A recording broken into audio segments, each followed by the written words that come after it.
Saudara, heboh kasus perencana keuangan pada pekan lalu membuat fungsi dan tugas perencana keuangan pun jadi sorotan masyarakat. Nah, sebenarnya apa saja sih tugas dan tanggung jawab seorang perencana keuangan? Bergabung melalui Zoom, Melvin Mumpuni, perencana keuangan independen dari Finansialku. Selamat pagi, Mas Melvin. Selamat pagi. Sehat, Mas Melvin, apa kabar?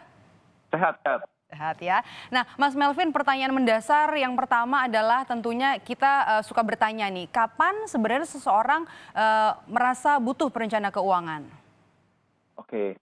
Pada dasarnya orang yang sudah mulai mengelola uangnya pribadi itu butuh perencanaan keuangan Mhm. atau bahasa Inggrisnya itu financial planning. Benar.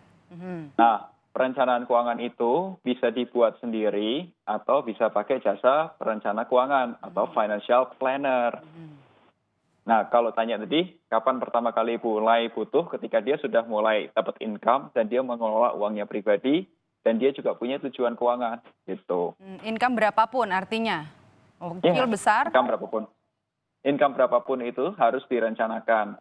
Nah, tapi yang ngerencanain boleh diri sendiri, boleh pakai jasa perencana keuangan. Nah, kapan kita butuh jasa perencana keuangan? Karena kan tidak semua orang bisa mengelola uangnya sendiri. Ya, nah kalau orang-orang yang kesulitan mengelola uangnya sendiri atau mungkin juga dia nggak punya Tidak spesifik waktu disiplin ya? atau disiplin ya dan butuh teman, ya berarti itu waktunya pakai jasa perencana keuangan. Mhm. Berarti ada kesadaran sendiri bahwa saya tidak disiplin nih dalam mengelola keuangan, mengatur pos-pos. Ini artinya sinyal bahwa kita butuh perencana keuangan, begitu? Yes, termasuk kalau misal dirinya sendiri merasa tidak mampu, tidak ngerti tentang keuangan dan butuh advice yang lebih advance atau second opinion gitu. Nah, itulah butuhnya perencana keuangan di situ. Bisa dianggarkan berapa persen dari kemampuan finansial kita? Kalau di kita di Finansialku itu punya cas tuh maksimal ya, maksimal paling tinggi itu 5% income 5% dari income untuk jasa tahunan. financial planner. Ya, ya, ya. Mhm. Nah, setelah kita tahu nih kita butuh financial planner, kemudian juga kita punya budgetnya untuk ke sana. Nah, bagaimana caranya kita bisa memilih perencana keuangan yang no kaleng-kaleng? Nih, Mas Melvin. No kaleng-kaleng. Jadi Gimana, jadi Mas? gini jadi gini, financial planner itu tuh ada banyak ya kredensialnya atau ada banyak gelarnya gitu ya. Tapi kalau ini saya ngobrol sebagai saya seorang certified financial planner atau CFP. Jadi kalau CFP itu kita internationally standard. Jadi paling enggak teman-teman kalau pilih financial planner itu paling enggak pasti punya standar tertentu. Karena apa? Bedanya gini, Mbak. Kita sebagai seorang CFP itu sama seperti profesi lainnya. Kita ada kode etik dan kode etik itu Oke. internasional. Yang dicari itu bukan seorang financial planner yang paling pintar, tapi financial planner yang pintar dan punya etika. Jadi Pintar dan makanya punya itu etika. Mhm. yes, oleh sebab itu kenapa CFP? Karena ada kode etik yang harus dijaga. Gitu. Kalau seseorang CFP seperti saya sampai melanggar kode etik dan kode etik itu berlaku internasional, saya nggak bisa dapetin CFP berikutnya lagi. Ketika sudah saya sidang etik, saya ternyata salah, saya nggak bakal bisa hidup di dunia ini lagi, di dunia keuangan maksud saya. Tapi untuk Gitu. masyarakat umum untuk membedakannya gimana nih, Mas, yang benar sama yang Gampang, kaleng-kaleng? gampang banget. Pertama, coba cek di FPSB, kalau itu CFP, coba cek di FPSB, itu Dewan Kode Etiknya kita ada di website Financial Planning Standard Board. Di situ ada member aktif. Cek nama saya Melvin Mumpuni, coba aja cek di situ apakah saya masih terdaftar sebagai member aktif. Kalau member aktif artinya dia masih berpraktek. Kedua, dia tidak melanggar kode etik. Dia nggak punya masalah kode etik. Kalau punya masalah kode etik itu nggak boleh di situ. Itu ada Oke. blacklistnya gitu. Itu cara Ya, memfilternya di situ ya, Mas? ya. Kedua, secara perusahaan ini secara personalnya seperti itu. Secara perusahaannya gimana gitu. Nah, saya akuin industri perencana keuangan itu adalah industri yang boleh dibilang masih paling muda dibanding industri keuangan lainnya. Perbankan sudah ada tahun 1940-an, insurance mungkin 1900-an sudah ada. Kalau perencana keuangan itu ada tahun 2000-an pada dasarnya. Dan regulasinya memang belum sekompleks teman-teman di industri keuangan yang lain. Saya akui yes. Dan saya sendiri sebagai seorang financial planner dan foundernya Finansialku, kita usahain comply dengan regulasi yang ada. Salah satunya adalah sekarang ini kita kan memang ada perusahaan, kita punya aplikasi perencana keuangan dan kita satu-satunya yang terdaftar di OJK. Dan itu mungkin kedepannya OJK juga akan menjadi concern buat itu. Setelah ada kasus kemarin ya.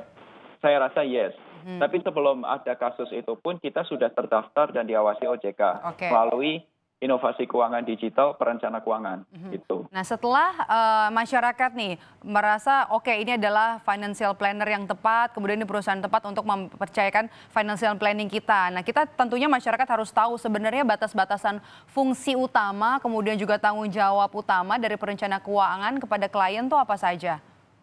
Oke, kalau menurut regulasi atau yang diatur sama kode etik CFP, tugas seorang financial planner itu adalah membantu kliennya untuk nyampe ke tujuan keuangannya dia. Misal dia mau beli rumah, mau beli dana pendidikan, pensiun dan lain sebagainya dengan manajemen keuangan.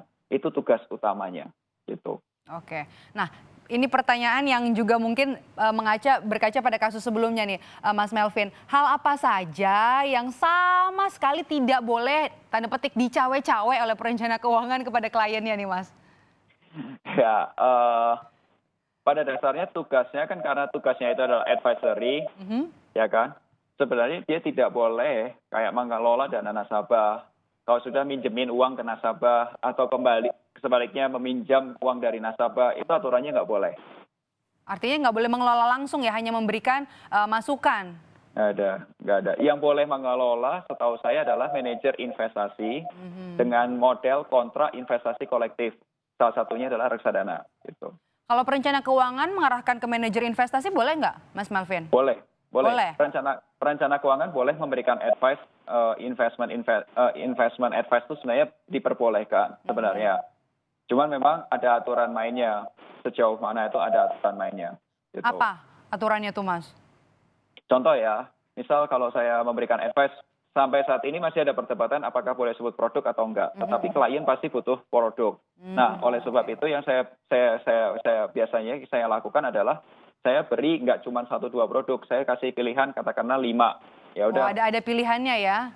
Yes, dan Mbak boleh pilih 2 dari 5, silahkan. Karena 2 dari, misal di bursa saham itu, di bursa efek Indonesia ada sekitar 695 saham. Saya sudah analisis sesuai kebutuhan Mbak, butuh ada 5 opsi. Ya udah pilih 2 dari 5, terserah deh, gitu. Yang dilakukan adalah tetap memberikan pilihan financial advice begitu ya, bukan langsung memberikan tindakan langsung pilih satu saham untuk investasi begitu. Itu yang salah ya? No, nggak boleh gitu. Nah, kemudian Sorry. Gimana Mas Melvin? Secara kode etik tidak boleh gitu. Tidak boleh ya, itu sudah jelas melanggar kode etik. Nah kemudian kalau soal pembuatan kontrak antara perencana keuangan dan klien, apa saja yang kemudian harus diperhatikan kami misalnya sebagai klien? Oke, pada dasarnya kontrak perencana keuangan itu ada 3 bagian. 3. Satu, kewajiban dan haknya masing-masing. Pihak saya sebagai perencana keuangan dan juga pihaknya klien. Itu kewajiban dan hak.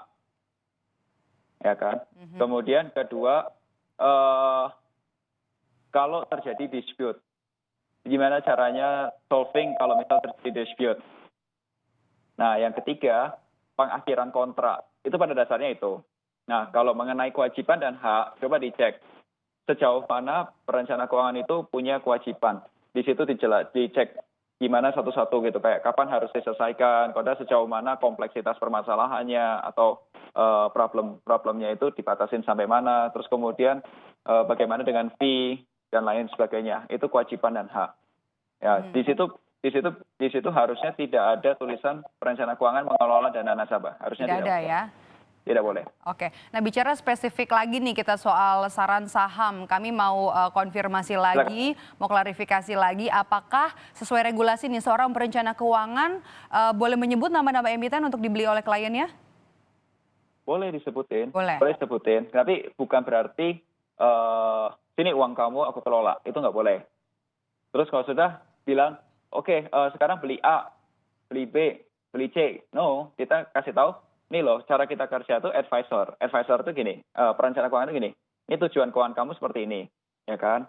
Nah, kalau sudah untuk nyampe ke tujuan keuangan kamu tuh perlu investasi. Katakanlah setelah aku hitung, kamu perlu target investasi yang katakanlah 10% setahun, target returnnya. Oke, di pasar di Indonesia, produk keuangan apa sih yang di bawah OJK yang memang bisa menghasilkan return 10% setahun. Oh, ada pilihan A, pilihan B, pilihan C, pilihan D gitu. Nah, masing-masing pilihan itu ada nggak sih produk-produk yang memang katakanlah saham gitu. Kalau kita ngomong ke klien saham, oke, Mbak, pilih saham. Pilih satu dari 695 saham. Yang ada di bursa. Ya, Mbak akan stres kan? Tanya sama saya kan? Ya, akan difilter ya oleh perencana keuangan ini ya. Ya, paling nggak kita pilih yang misal yang memang sesuai dengan kebutuhan Mbak. Misal itu apakah itu yang di LQ45, apakah itu yang ada di Blue Chip dan lain sebagainya. Tapi kan ada pilihan gitu, bukan klien disuruh milih satu dari 695 saham gitu. Ya ngapain pakai advisor?